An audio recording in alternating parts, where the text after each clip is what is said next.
DCRSP who is more powerful ಕೋರ open ಮಾಡಿದರೆ ಯಾವ್ಯಾವ ರೀತಿ ಆನ್ಸರ್ ಬಂದಿದೆ ನೋಡೋಣ ತಡೀರಿ friends.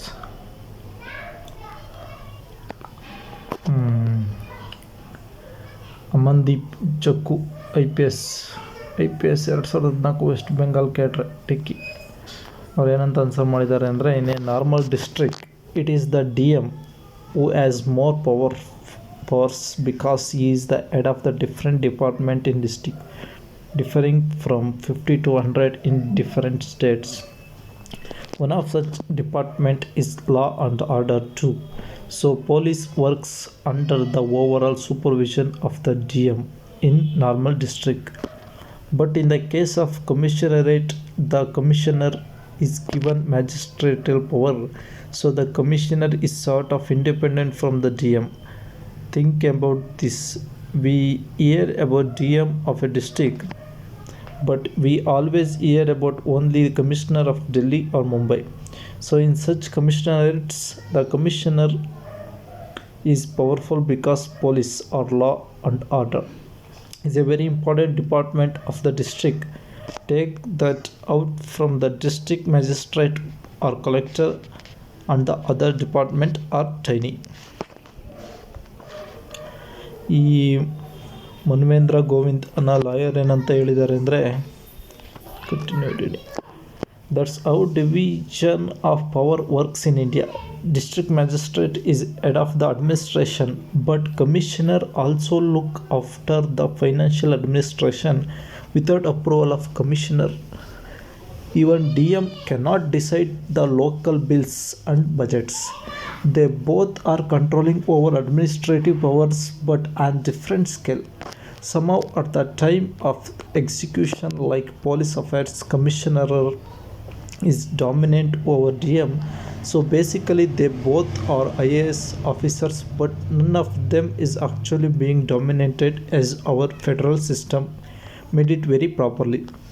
The fact is, even CM of the state cannot join assembly without confirmation from DM.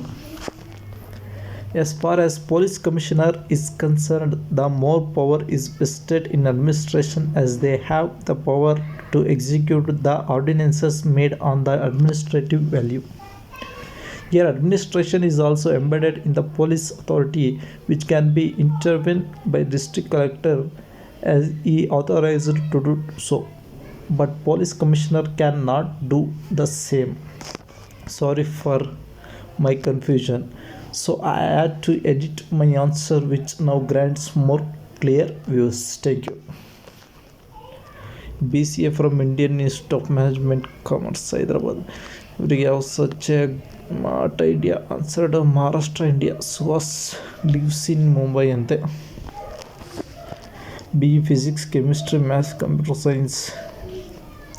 ಯಾರಾದರೂ ಸಿವಿಲ್ ಸರ್ವಿಸಲ್ಲಿ ಇರ್ತಕ್ಕಂಥವ್ರನ್ನೇ ಅವ್ರ ಆನ್ಸರ್ ಏನಿದೆ ಅಂತ ನೋಡೋಣ. ಸಾಫ್ಟ್ವೇರ್ ಇಂಜಿನಿಯರ್ ಹೇಳ್ತಾರೆ, in hierarchy district collector is junior IAS officer with a service of more or less 7 years. Police commissioner is senior IPS officer with a service of more or 25 years. ಅದನ್ನ service ಮೇಲೆ ಇವ್ರು depend ಆಗ್ತಿದೆ ಅಂತ ಹೇಳ್ತಿದ್ದಾರೆ. Deepak Gupta, reservation is a disease.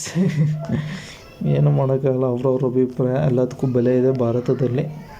Prem Prakash, district collector who is generally IAS has more administrative powers than police commissioner. ಅವ್ರ ಅಭಿಪ್ರಾಯದಲ್ಲಿ ಆ ರೀತಿ ಹೇಳಿದ್ದಾರೆ.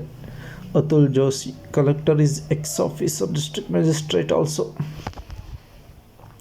ಯಾರಾದರೂ ಆ ಫೀಲ್ಡಲ್ಲಿ ಇರ್ತಕ್ಕಂಥವ್ರಂತ ಏನು ಆನ್ಸರ್ ಬರ್ತಿದ್ದಾರೆ ನೋಡೋಣ. Punjabi is the DC or DM. Does the superintendent of the police report to district collector? SP report to government through collector during law and order problem. Collector responsible to implement the certain act.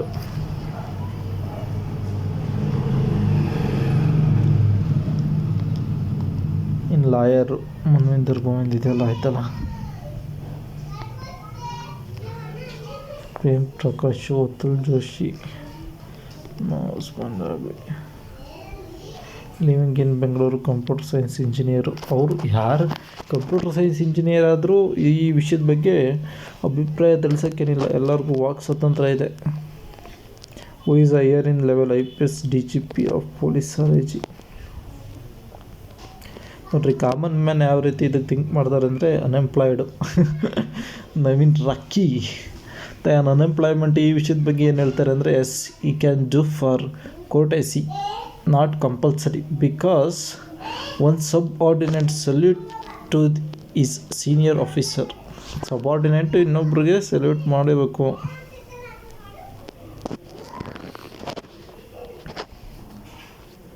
ಅಂತ ಹೇಳ್ತಾರೆ. Collector cannot act by his own choice. Even in the extreme situation of law and order problems, collector acts as senior officer. DAG is the immediate boss of SB, not district collector. Collector unemployment ಹೇಳ್ತಾ ಇದ್ದಾರೆ. ಈ ರೀತಿ ಅವರ ಅಭಿಪ್ರಾಯದಲ್ಲಿ ಹೇಳ್ತಾ ಇದ್ದಾರೆ. Collector acts on the return advice tender to him by the SP. As per law, collector have to obey all the recommendations given by the SP. The SP decide to everything related law and order problems. Ask DM to give assent. He has to give his assent to SP decisions. He signed everything related to police department, but all after the approval of the SP. Yes, law implement, not enforcement. Police. Law enforcement not implement. ಒಳ್ಳೆ courts ಇದೆಯಲ್ಲ ಇದು. Police ಅಂದರೆ ಲಾ enforcement ಮಾಡ್ತಾರೆ, not implement ಮಾಡೋದಿಲ್ಲ. AS ಲಾ implement ಮಾಡ್ತಾರೆ, not enforcement ಮಾಡೋಕ್ಕಾಗಲ್ಲ ಅಂತ unemployment ಅವರು ಅನ್ಎಂಪ್ಲಾಯ್ಡ್ ನವೀನ್ ರಕ್ಕೆ ಅನ್ನೋರು ಅವರ ಅಭಿಪ್ರಾಯವನ್ನು ತಿಳಿಸಿದ್ದಾರೆ. ಯಾರು ದೊಡ್ಡವರು ಯಾರು ಚಿಕ್ಕವರು ಅಂತ ಏನಿಲ್ಲ, ಎಲ್ಲರೂ ಕಾನೂನಿಗೆ ತಲೆ ಬಾಗಲೇಬೇಕು. ಕಾನೂನು ಅಂತ ಬಂದಾಗ ಇವರು ಋಣ ಪ್ರತಿಷ್ಠೆಗಷ್ಟು ಜಗಳಾಡಬೇಕು. AS IPS ಅಂತ ಎಲ್ಲರೂ ಕಾನೂನು ಬಂದರೆ, ಭಾರತ ಧ್ವಜ ಬಂದರೆ ಎಲ್ಲರೂ ತಲೆ ಬಾಗಲೇಬೇಕಾಗುತ್ತೆ. ಈ ಬಿಜು ಸೈಕಿಯ ಅವು DM and SP similar authority as people say post if SP ಸಲ್ಯೂಟ್ಸ್ DM. ಯಾರು ಸಲ್ಯೂಟ್ ಮಾಡ್ತಾರೆ ಹಂಗೆ ಹಿಂಗೆ ಅಂತ ಏನಿಲ್ಲ. ನೋಡ್ರಿ, ಇವರು ಇಂಡಿಯನ್ ಪೊಲೀಸ್ ಸರ್ವಿಸು 2012 ರಿಟೈರ್ಡ್ ಆಗಿದ್ದಾರೆ, ವಿ ನಾರಾಯಣ್ ಅಯ್ಯರ್ ಅಂತ. This is wrong perception. DM is number 1 among equals. Is the head of the district administration. SP is retired ಆಗಿರೋರು ಏನಂತ ಹೇಳ್ತಿದ್ದಾರೆ ನೋಡೋಣ. People say post is FE ಸಲ್ಯೂಟ್ಸ್ DM ಅಂತೆ. In democrats, role of each one DM and SP. Where there is a police commissioner system, police is given more power comparatively, yet they under DGP are still answerable to civil authorities. Police ಅದಕ್ಕೆ ಬರೀ ಮೇಲೆ ಪೊಲೀಸ್ನವ್ರಿಗೆ responsible ಇರೋಲ್ಲ, ಎಲ್ಲ civil authorities ಅಂದರೆ district ಮ್ಯಾಜಿಸ್ಟ್ರೇಟ್ಗೂ ಅವ್ರು responsible answer ಕೊಡಬೇಕಾಗುತ್ತೆ. ಹಾಗೆ common ಮ್ಯಾನ್ಗೂ ಸಹ ಅವ್ರು ಆನ್ಸರ್ ಕೊಡಬೇಕಾಗುತ್ತೆ. ಇನ್ನು ಯಾರೂ ಮರೆಯೋಂಗಿಲ್ಲ. SP ಅದಕ್ಕೆ ಬೇಗ ಅಧಿಕಾರಿಗಳಿಗೆ ಮಾತ್ರ ಉತ್ತರ ಕೊಡಬೇಕು, ಬೇರೆ ಯಾರಿಗೂ ಆನ್ಸರ್ ಇಲ್ಲ. ಅಂದರೆ ರೈಟ್ ಟು ಇನ್ಫಾರ್ಮೇಷನ್ ಆ್ಯಕ್ಟ್ ಪ್ರಕಾರ ಎಲ್ಲರಿಗೂ ಆನ್ಸರ್ ಮಾಡಲೇಬೇಕಾಗುತ್ತೆ. Once you understand that police acquires specialisations in a particular field which is a sub system in the main administration, their visibility projects that they are more powerful than what they are. In reality, under law, they have to play role allotted to them by law, and they cannot exceed it. Under law, DM is still number 1 among equals, including SP. ಅದು retired IPS officer ಹೇಳಿದ್ದಾರೆ. ಏನು ಮಾಡೋಕ್ಕಾಗಲ್ಲ, ಅವ್ರ power ಇವ್ರ power ಸ್ವಲ್ಪ difference ಇರುತ್ತೆ. ಅದನ್ನ ಅವ್ರು ಬೇರೆ ಇವ್ರು ಬೇರೆ, ಇವ್ರೊಂದು ಕಣ್ಣು ಅವ್ರೊಂದು ಕಣ್ಣಿದ್ದಂಗೆ. ಅಂದರೆ ಎರಡು ಕಣ್ಣು, ಲೆಫ್ಟ್ ಕಣ್ಣಿಗೂ ರೈಟ್ ಕಣ್ಣಿಗೂ ಕಂಪೇರ್ ಮಾಡೋದು ನಮ್ಮ ಮೂರ್ಖತನ ಆಗುತ್ತೆ. ಸೆಲ್ಯೂಟ್ ಮಾಡಿದ್ರೆ ಸಣ್ಣ ಆಗಲ್ಲ, DC ಏನು ತಲೆ ಬಗ್ಸಿದ್ರೇನು ಅವ್ರೇನು ದೊಡ್ಡವರಾಗಲ್ಲ. ಅನ್ಎಂಪ್ಲಾಯ್ಮೆಂಟ್ ಆಯಿತು. BTech civil engineer Maulana Azad National Institute of Technology Bhopal. ಇವನೇನಂತ ಹೇಳ್ತಿದ್ದಾನೆ ಅಂದರೆ, ಇಂಜಿನಿಯರಿಂಗ್ ಸ್ಟೂಡೆಂಟ್ ಪ್ರಕಾರ ಯಾವುದು ಅಂದರೆ, although DM or collector is called as public servant, but he is actually the king of the district. SP is also public servant. SP is also public servant.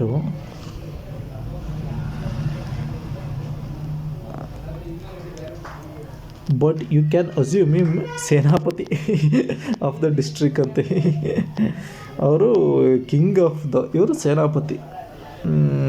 ಸೇನಾಪತಿ ಇಲ್ಲ ಅಂದರೆ ಸೈನ್ಯನೇ ಇಲ್ಲ, ಸೈನ್ಯ ಇಲ್ಲ ಅಂದರೆ ರಾಜ ಇಲ್ಲ. ರಾಜ್ಯ ಇದೆ, ಸೈನ್ಯ ಇದೆ ಅಂದರೆ ಒಬ್ಬನೇ ರಾಜ ಬೇಕೇ ಬೇಕು. ಇವೆರಡು ಇಂಟರ್ ಕನೆಕ್ಟೆಡ್. ಸಿವಿಲ್ ಇಂಜಿನಿಯರ್ ಈ ರೀತಿ ಕಲೆಕ್ಟ್ ಮಾಡಿದ್ದಾರೆ. ಸೇನಾಪತಿಗೆ ಹೋಲಿಸಿದ್ದಾರೆ ಎಸ್ ಪಿನ, ಅವ್ರನ್ನ ರಾಜಂಗೆ ಹೋಲಿಸಿದ್ದಾರೆ. ಏನು ತಪ್ಪಿಲ್ಲ. ಅವ್ರ ಟೈಮಲ್ಲಿ ಅವ್ರು ರಿಟೈರ್ಡ್ ಆಗೋವರೆಗೂ ಮಾತ್ರ ಅವ್ರು ರಾಜ. ಆಮೇಲೆ ಬೇರೆ ಆ ರಾಜ್ಯಕ್ಕೆ ಬೇರೆ ರಾಜ ಬರ್ತಾರೆ. ಈ ಊರಿಗೆ ಅಷ್ಟೇ ಬೇರೆ ಸೇನಾಧಿಪತಿ ಬರ್ತಾರೆ, ಕಟಪ್ಪ ನಂತರ ಸೇನಾಧಿಪತಿ ಬರ್ತಾರೆ. ಇಟ್ಟು ಜನಸಾಮಾನ್ಯರು ಮತ್ತು ಕಾನೂನು ಎರಡೂ ಎಲ್ಲರಿಗೂ ಸೇಮ್ ಇರುತ್ತಷ್ಟೆ. ಅವ್ರು ರಿಟೈರ್ಡ್ ಆಗೋವ್ರಿಗೂ ಅವ್ರ ರಾಜ.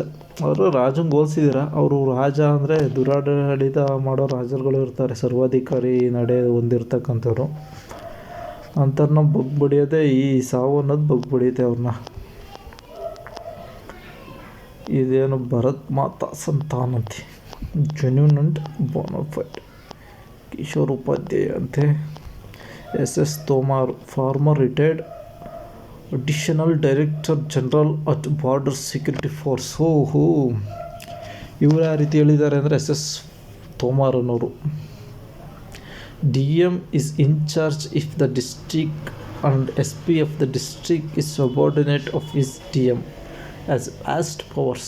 It is the DM who orders and the SP promulgates the order ಎಂದು ಅದೇ ರೀತಿ ಹೇಳಿದ್ದಾರೆ. ಅವರು retired additional director general at border security force BSFಗೆ 77ರಿಂದ 15ರವರೆಗೂ ಇದ್ದಾರೆ ನೋಡಿರಿ. ಆ ಟೈಮಲ್ಲಿ ಇವರು ಅಡಿಷನಲ್ ಡೈರೆಕ್ಟರ್ ಕಿಂಗು. ಈಗ ರಿಟೈರ್ಡ್ ಆದಮೇಲೆ ಯಾವ ಕಿಂಗೂ ಇಲ್ಲ, ಏನೂ ಇಲ್ಲ, ಅಷ್ಟೇ. ಈ ಅಧಿಕಾರದಲ್ಲಿ ಇರೋವರೆಗೂ ಅಷ್ಟೇ. ಈಗ ಯಡಿಯೂರಪ್ಪನ ಯಾರು ಮೋಸ ನೋಡ್ತಾ ಇಲ್ವಲ್ಲ, ಹಂಗೆ ಏನೂ ಮಾಡೋಂಗಿಲ್ಲ. ಆಗಲೇ ಕಿಂಗು ಸೇನಾಧಿಪತಿಯಾಗಿ ಎಲ್ಲ ಅಧಿಕಾರ ಅನುಭವಿಸ್ಬಿಡ್ಬೇಕು. ಸರಿನಾ ಫ್ರೆಂಡ್ಸ್? ಈಗ ಇದ್ರ ಬಗ್ಗೆ ಅದ್ರ ಬಗ್ಗೆ ಜನಸಾಮಾನ್ಯರ ಅಭಿಪ್ರಾಯವನ್ನು ನಿಮಗೆ ತಿಳಿಸೋ ಪ್ರಯತ್ನ ಮಾಡಿದ್ದೀನಿ ಅಷ್ಟೇ. ಈ ಚಾನಲ್ಗೆ ಸಬ್ಸ್ಕ್ರೈಬ್ ಆಗಿ ಪೂರ್ತಿ ವಿಡಿಯೋ ನೋಡೋದಕ್ಕೆ ಧನ್ಯವಾದ. ಮುಂದಿನ ವಿಡಿಯೋದಲ್ಲಿ ಸಿಗೋಣ. ಚಿತ್ರ ವಿಚಿತ್ರ ವಿಶೇಷ ವಿನೋದವಾಗಿರೋ ವಿಡಿಯೋಗಳನ್ನ ಹಾಕ್ತೀನಿ. ಅಲ್ಲಿವರೆಗೂ ಸಿಗೋಣ. ಬೈ.